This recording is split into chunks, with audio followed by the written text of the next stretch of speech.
As English learners, we often come across idioms that can be tricky to understand. Today, let's dive into the meaning and usage of the idiom strike a balance. Imagine a scenario where you're trying to plan a weekend with your friends.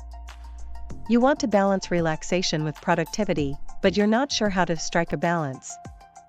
Let's explore what this idiom really means and how to use it effectively. One day, my friend Alex tried to strike a balance between work and play. He ended up sleeping in late, rushing through his chores, and then staying up all night to finish his work. This is a classic case of misunderstanding the true meaning of strike a balance. To strike a balance means to find a middle ground or a harmonious compromise between two opposing factors. It's about achieving a state of equilibrium, where neither side is neglected or overpowered. Let's see how Alex learned to strike a balance properly. He started by making a schedule that allotted time for work, chores, and leisure activities. This way, he could focus on each task without feeling overwhelmed or neglecting any aspect of his life. Here are some examples of how you can use strike a balance in different contexts. In a casual conversation, I'm trying to strike a balance between my job and my hobbies.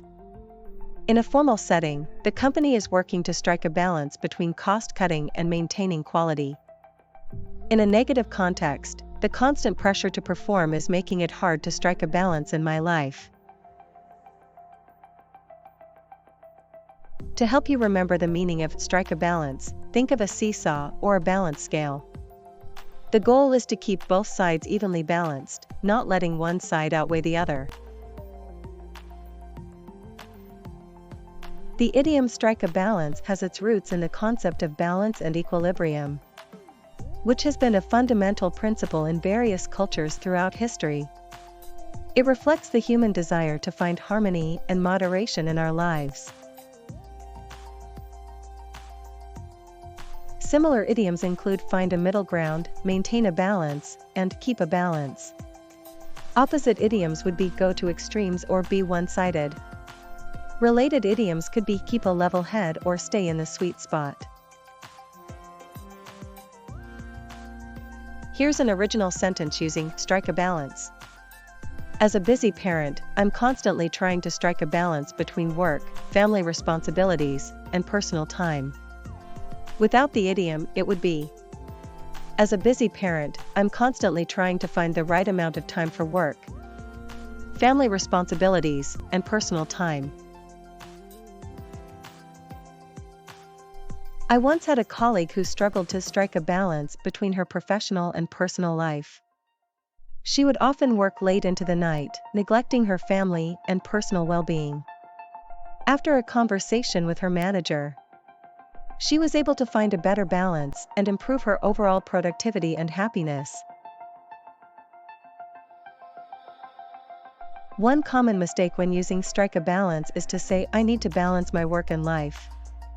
The correct usage would be, I need to strike a balance between my work and life. This is because strike a balance is an idiom that means to find the right equilibrium, not just to balance two things. Let's test your understanding of strike a balance with a few quizzes. 1. What does strike a balance mean? A. To find a middle ground. B. To completely separate two things. C. To prioritize one thing over another. Answer: A. 2. Which of these is a synonym for strike a balance? A. Maintain a balance. B. Go to extremes. C. Be one-sided. Answer: A. 3. Which of these is an antonym for strike a balance? A. Find a middle ground. B. Keep a level head. C. Be lopsided. Answer: C. In summary, strike a balance is a valuable idiom that can help you communicate more effectively in English. By understanding its meaning and using it appropriately, You can express the idea of finding a harmonious compromise between competing factors. Remember, the key is to keep both sides evenly balanced, not letting one side outweigh the other. Now it's your turn. Share an example sentence using the idiom strike a balance in the comments below. Try to use it in a different context than the ones we've covered.